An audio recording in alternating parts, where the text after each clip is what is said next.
course.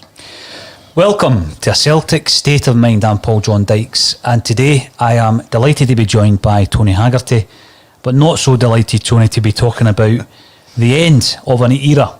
Celtic, for 60 minutes, looked as though we were likely to win this game, and it all turned on the red cards. Yet another defeat. What's your thoughts at this moment in time? My thoughts at this moment in time is you touched on it there. It's the end of an era. You're looking at a kind of changing of the guard, aren't you? You're just seeing that at this moment in time, it looks to be Rangers' time. You know, things are going for them. They aspired goalkeeper today. Morelos got away with one. He didn't play particularly well. They got a kind of fortunate goal. The red card changes everything, and within 2 or 3 minutes, Celtic's season bit the dust. You know, we spoke about it at the start, and the one thing we touched upon with Beaton's inclusion over Duffy, and I said it at the start before the game kicked off. I said my problem with Beaton is that he switches off. He's switched off. Yep. He's rugby tackled your man Morelos, who was breaking free on goal, and he's given Madden a decision, and you can't complain about the red card. He's hauled him to the ground. You're right. You know, so no complaints about the red card. And within a couple of minutes of that incident, Celtic go 1 down, and you knew fine well they were never coming back from that because the team had to be switched around. You sacrificed Griffiths, forward player, and up until that point, there was only looking like there was going to be one winner, and that was Celtic. But you know, the name of the game's winning, and Rangers under Gerrard this season have found a way to win. And 19 points, no guarantee that Celtic will claw the 9 back anyway in the 3 games in hand. You have to say it's unassailable, and I think most Celtic supporters would concede that the 10's gone. This is the thing, you're clinging on for weeks and weeks there, Tony. You see the rut Celtic were in when we won the 2 games in the 12, and all I've been saying leading up to this game is we've not turned a corner, but we're out of that rut. Yes. Of getting used to not winning games. Started winning games together, putting a run together, and then today, for an hour, I'm looking at this thinking, I'll be disappointed if Celtic don't win this. Yeah, I mean, for 65 minutes they were terrific. The game plan, the shape, everything. You know, all that was missing was the ball in the net. You know, and McGregor's there for a reason. You know, he's a goalkeeper. That's what he does, and he does it well. So you hats off to him for that. A top draw performance.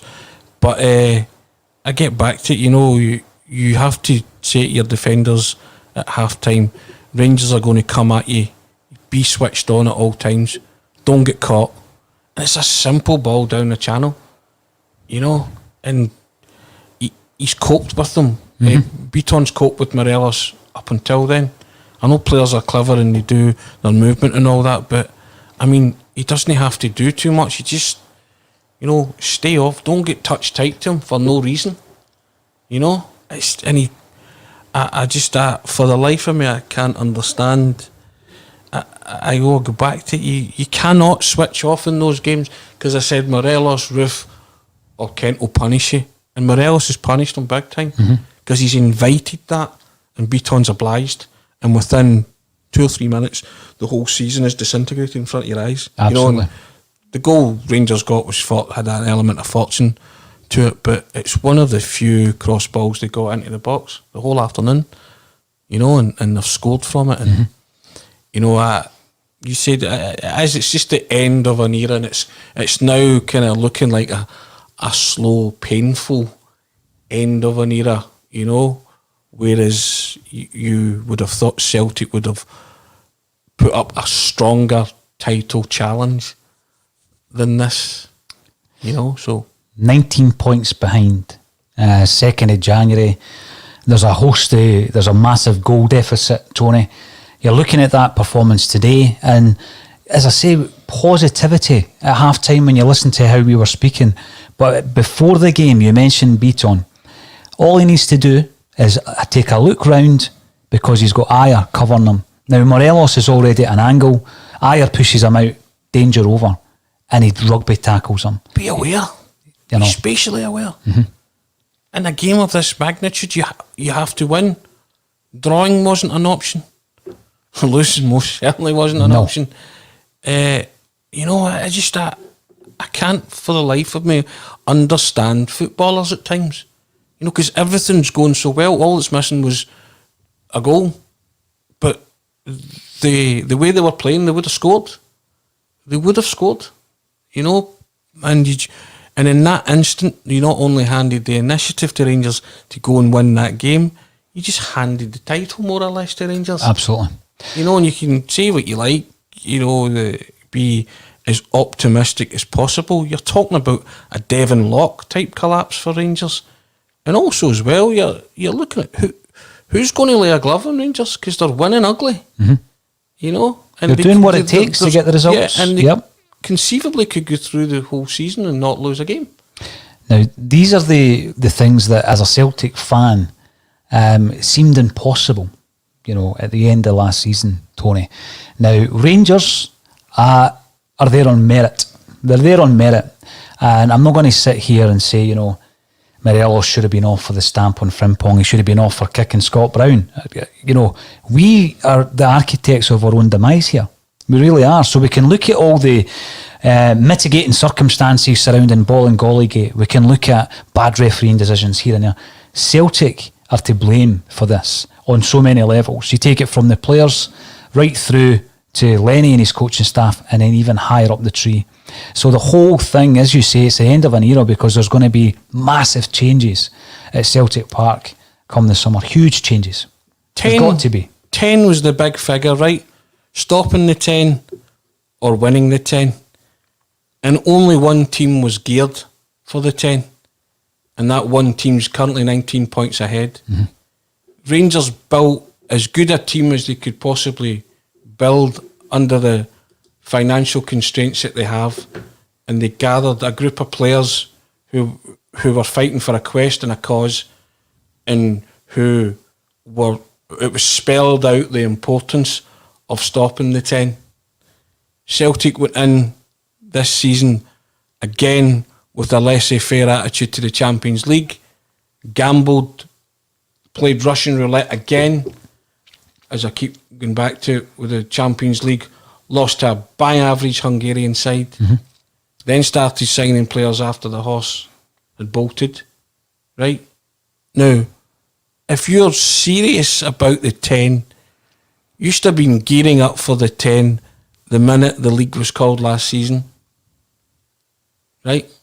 And if there was a season to throw the kitchen sink at it and, you know, and reap the rewards come May, it was this season. Mm-hmm. But they did nothing. They sat on their laurels and thought, do you know what? Yeah, they watched Celtic lose to Rangers in the last three Rangers games, and now that's 4, isn't it? Is that 4 in the spin? Mm-hmm. Correct me if I'm wrong, somebody will, they usually do. It's 3 because the other game would have been the March encounter that... Right, okay. Yeah. But, and they've sat on their hands, mm-hmm. you know, and I need to stop saying that. And they're now, it's all coming crashing down round about them. And, you know, as much as Celtic supporters will feel, buoyed by maybe the performance today, it's the bigger picture. Mm-hmm. There has to be change. And there has to be a manager that comes in and does what Brendan Rodgers did, and we've spoke about this too, is build a culture in that club. Doesn't have to be somebody who has an affinity with the club or has been at the club before. Just needs to come in and really clear it out, as you say, major change and build a culture again to obviously they're going to have to try and wrestle the title back of Rangers because they ain't going to do that this season, and no manager wants to come in at this moment in time because it's a forlorn hope and task. So they will have that root and branch meeting with Lenny, but what can you do? This is a big question, and we knew that the board had come out and said this is going to be reviewed in January. and we all kind of pinned the 2nd as being the date for that. The outcome of that would generate the narrative of that review. Who's going to take a job at this stage of the season? Who's going to take that Celtic job at this stage of the season because it's got failure stamped all over it? Yeah, you don't want to be the man who limps into second place and the 10, is lost on your tenure. So I guess Celtic will just limp on with Neil Lennon at the helm until the end of the season, when they decide enough's enough and we have to bring in someone with new and fresh ideas. The performance, up in 65 minutes they played really, really well, and it's disappointing, but it's disappointing the way it's just kind of unravelled in the space of a few minutes, and everything kind of come crashing down the way it has. 19 points in January the 2nd, that's just not good enough. See, when the sending off happens and you're looking at that scoreline, nothing each, and you think, well, the best we can do at this moment in time is a nothing each draw. But the level of collapse after that, the shape disappeared from the Celtic side, Tony. Would you expect such a level of collapse? And this is where, I criticise Neil Lennon regularly this season, and those above him at the club. But sometimes, looking at the players also today, there was a real collapse. The shape disappeared. This is a Rangers side that didn't threaten for the entire game up to that point. Yep. And then you just knew it was a matter of time before they made the breakthrough. How worrying is that? You've just touched upon it there. That the big worry is that within 5 minutes your season unravelled. Mm-hmm. You go down to 10 men, and the least you have to take from the game's a 0-0. Right? Or that's certainly your thinking. Or if we can get a high ball set piece aimed at your taller players, maybe snatch it. But if you're talking about, okay, they lose a man, let's adapt to changing circumstance. If all else fails, we get a 0-0, and they couldn't do that. So 62 minutes, we're watching the screen here, the red card, and they were one down within 3 minutes, 65 minutes. Mm-hmm. It's appalling. It's appalling in the sense that you just don't have the personnel to see that through. And the minute he gets sent off, every Celtic supporter probably say to himself, we're going to lose now. See, the thing here, I'm just looking at some of the points coming through. There's no conspiracy.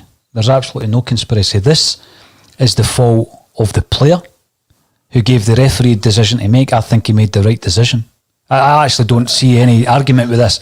But see, when he comes down here, see when you see Morelos hitting the deck from the stand side angle, right? Ayer is already up in these gears. Yes. And he's making his way over to that situation. Beaton is so poor at that stage. The decision making is dreadful by Beaton. How can anybody say that's a conspiracy? It's just a dreadful lapse in concentration, which we spoke about at the start. Yep. He just switched off. And he's rugby tackled a guy to the deck who's running through and goal. Your eyes tell you that there's no conspiracy. That's a straightforward red card as you're going to see. Yes. You can argue the toss about the Morelos one, as you said, and we've both said it should be a red card. Okay, that's fair enough. But up until that point, Celtic were comfortable in the game. Well, 70 minutes, so within 8 minutes, the season unravelled, yeah. This is a problem again, and I've used this example so many times when Simunovic gets sent off at Ibrox and we're able to regroup and reshape and deal with that challenge.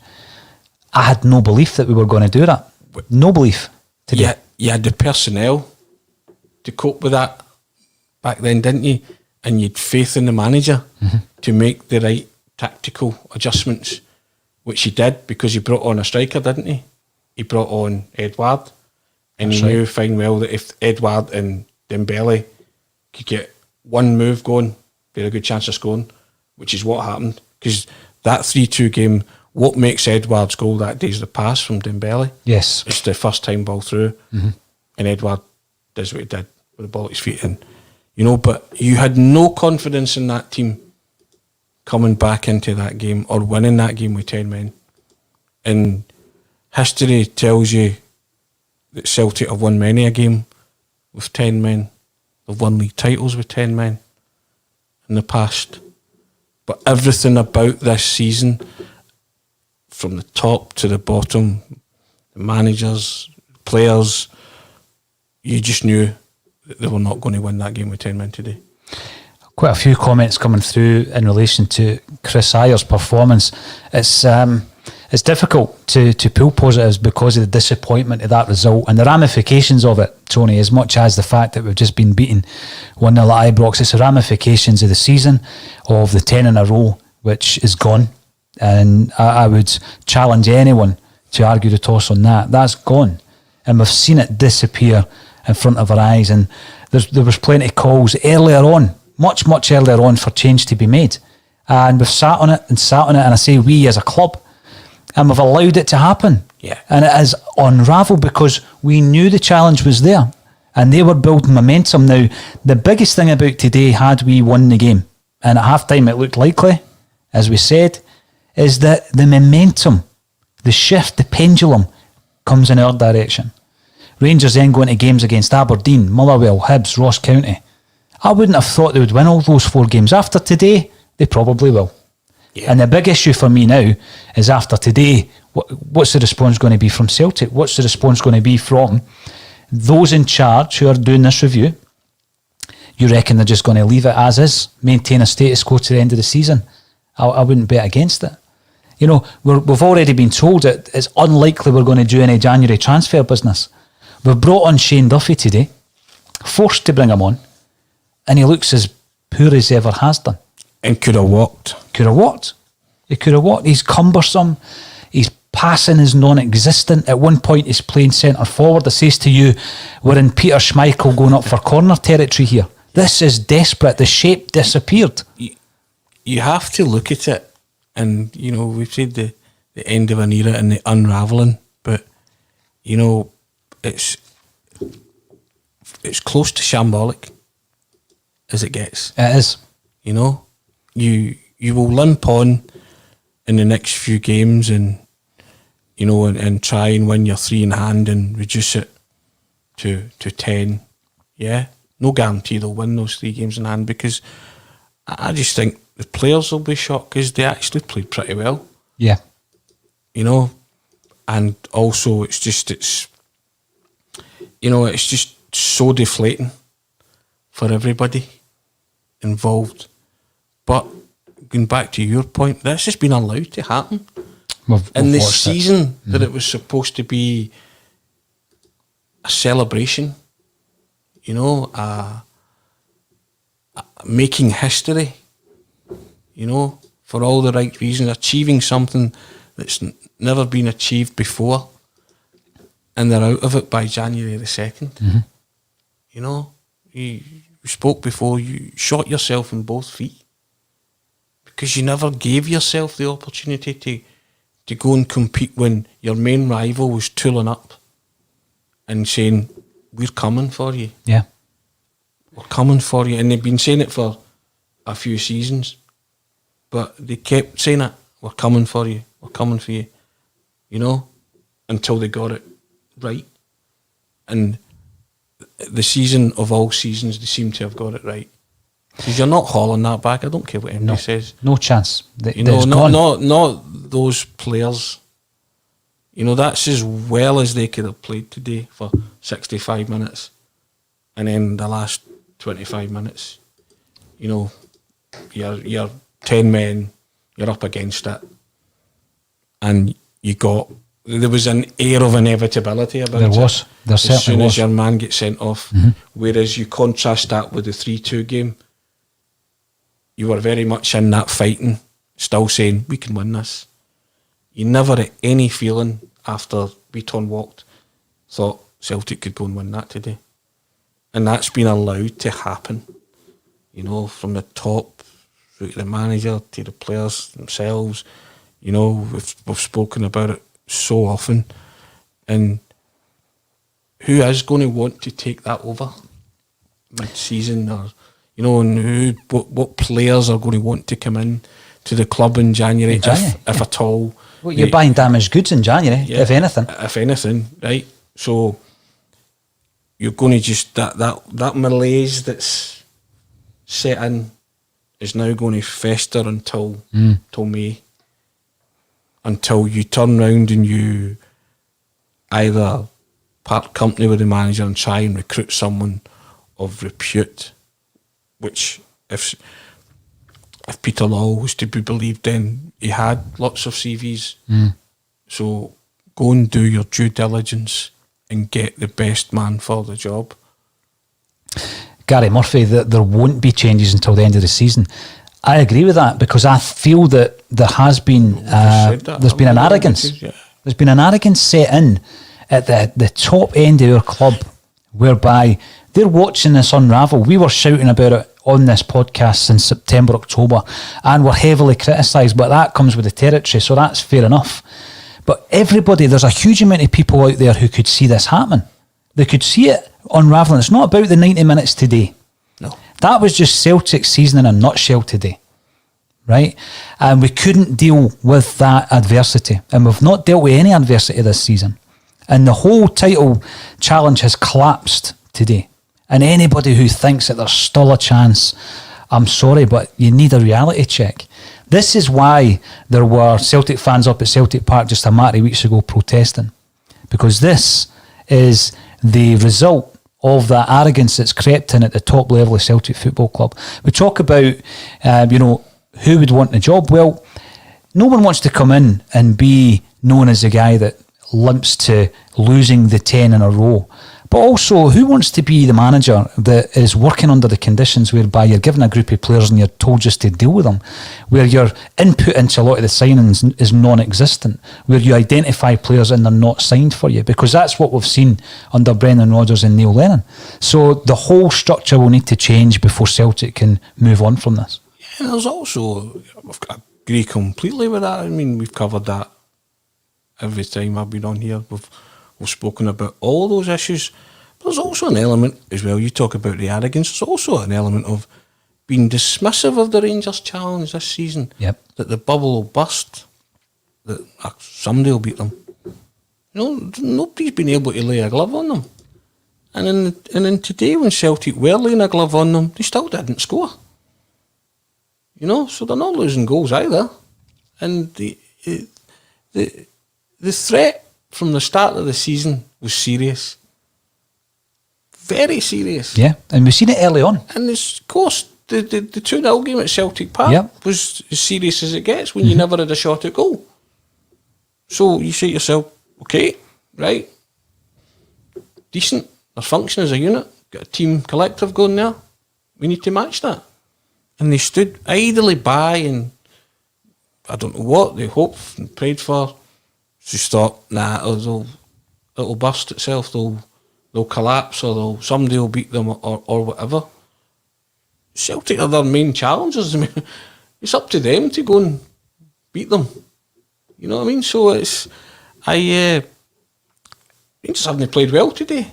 They've still won. They're still 19 points ahead, and everything that you said, that in interference from managers and players, and from the top, and that arrogance. Well, I think a lot of people thought that when they did the 9 and 10 would be a formality, and it's came home to roost and bite them, and it's biting them in the worst possible way. 19 points behind Rangers in January the 2nd. And they're galvanised by that today. Of course they are. Going into this run of so-called difficult fixtures. They'll probably reel off 4 victories in the spin. Yeah. Because that's what winning does. Breeds confidence. And now they'll know that. Do you know what? You look at the fixtures, you can count down how many victories they'll need to win the title. I don't know how many it is off the top of my head. I don't have the stats in front of me, but you can actually start counting down, and Rangers will be doing that. They'll be knocking them down like Skittles now, one at a time. You know, 1 victory, 2 victories, 3. You know, there'll be X amount of victories from winning the league. You know, and you said it as well there. Brendan Rodgers left because of that interference at the top. You know, so any manager coming in has to get a free rein. Has to be given control of the football side of the operation. He has to, because no manager will touch it with a barge pole. And we've spoken about that, but they have to go, and if they want to be serious and get a serious managerial heavyweight, then they're going to have to say there's autonomy in football matters, team selection, player selection. You know, we'll back you to the hilt. Because that serious, as you say, a serious culture has to change at the football club. Because they've allowed that, you called it arrogance, possibly, just falling asleep at the wheel. Oh, yeah. From a position of total and utter dominance and strength.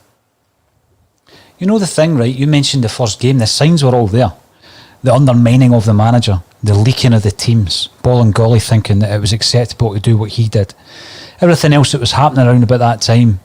The comments made by Neil Lennon about the culture, which we've spoken a lot about, Tony, about players agitating for a move. There's been so much wrong this season that a simple change of manager is not going to put it right, because they're still going to be working under the same constraints that are laid out by those in charge. Now, the big thing, again, looking at Brendan Rodgers' time coming into the club, what then happens is that creates a whole new set of problems, because Brendan, or a manager like Brendan Rodgers, who wants autonomy on football matters, won't work well with Peter Lawwell. So this is a massive issue. This isn't just, right, we had to play Beaton at centre half. This is a huge issue from the very, very top of the club. Yeah, but we spoke about it the last time. What happens when you give managers full autonomy? Hey, they become the most successful managers in the history of the club. Yeah. They win things. They dominate. They create wee football dynasties for a period of time. You know? And Celtic, there is no reason why Celtic should not have been able to win 10 in a row. No reason whatsoever. And the fans have been shouting about it from like 5, 6. Forgetting that they had to win 7, 8, 9 and 10. But what a missed opportunity in history. Huge. You know, and it's... You look back on it and it's a sore one. It'll hurt for a long, long time. And they've only got themselves to blame. Yeah. I don't know... You talk about people having, these guys claim to want the best for the club. Clearly they didn't from the start of this season. No. And the season that mattered most to every Celtic supporter, they've been found wanting in every department. It's 10 years of hard graft, isn't it? It's 10 years of hard graft. Yeah. Truth be told, they still need a goalkeeper. Still need a centre half. I know. Dominant centre half, and you can argue they still need fullbacks, right? So there's so much wrong, and any new manager coming in, correct, one has to be brave, but has to have total and utter belief in himself to shut out the noise that might come from upstairs and do it their way.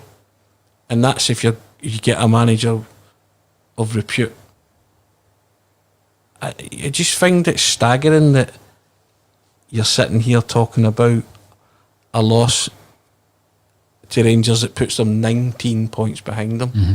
You cannot underemphasise the starkness of that statistic. It's not 3 or 4 or 5 points or a retrievable lead. It's 19 points behind Rangers. We're not at the races.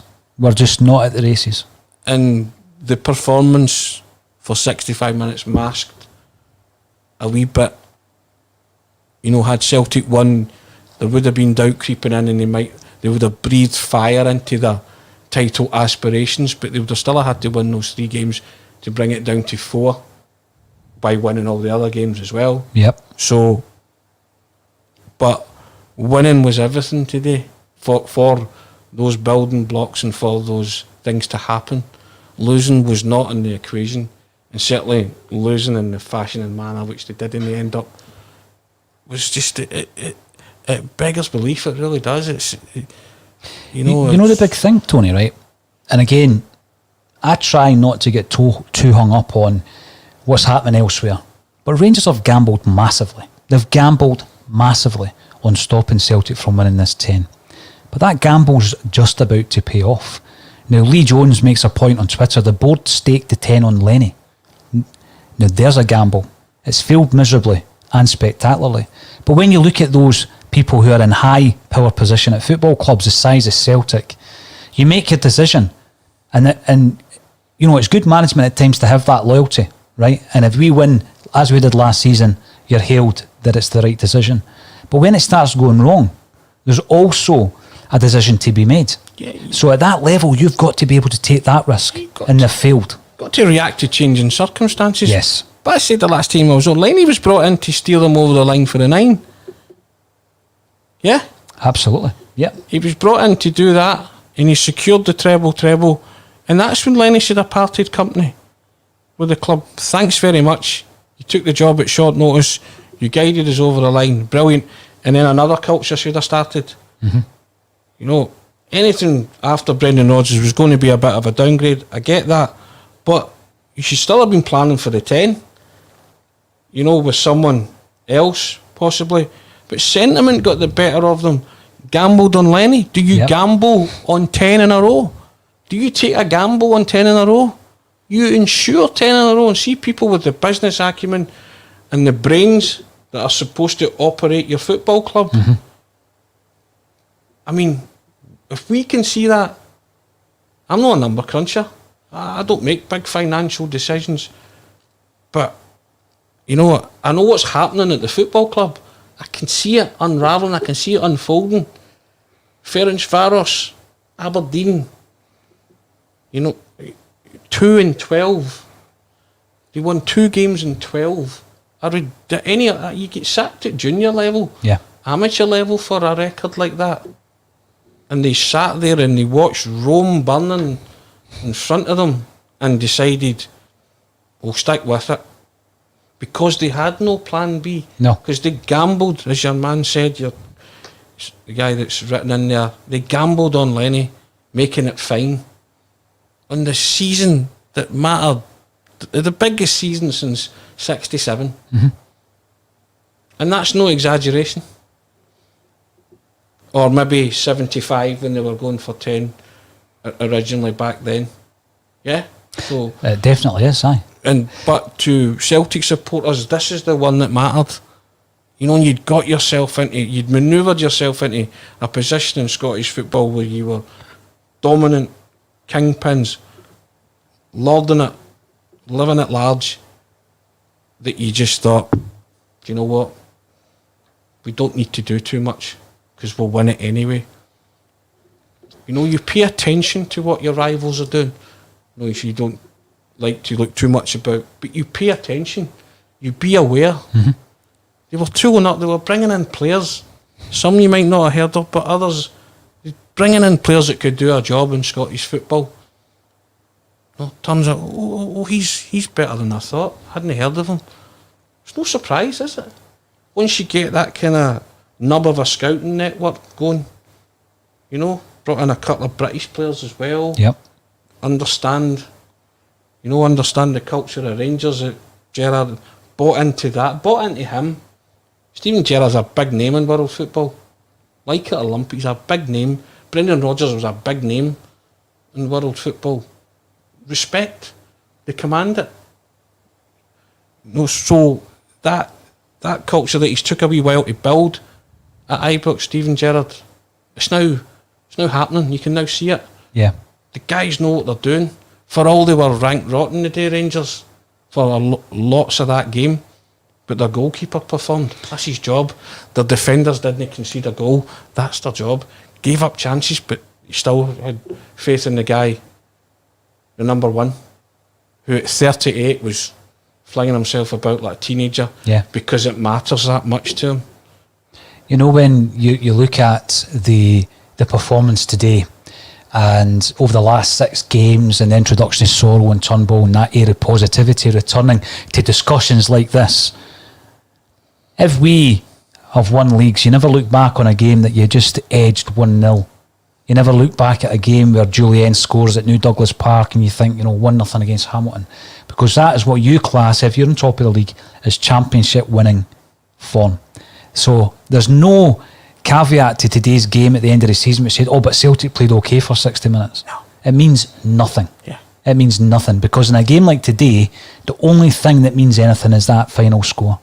And they have got over the line, and they'll do it by any means. And if that means Morelos stamps on one of your best players 2 minutes into the game, that's what they'll do. They'll do anything in their power to stop Celtic from winning the 10. Now, Chris Moore asks an interesting question.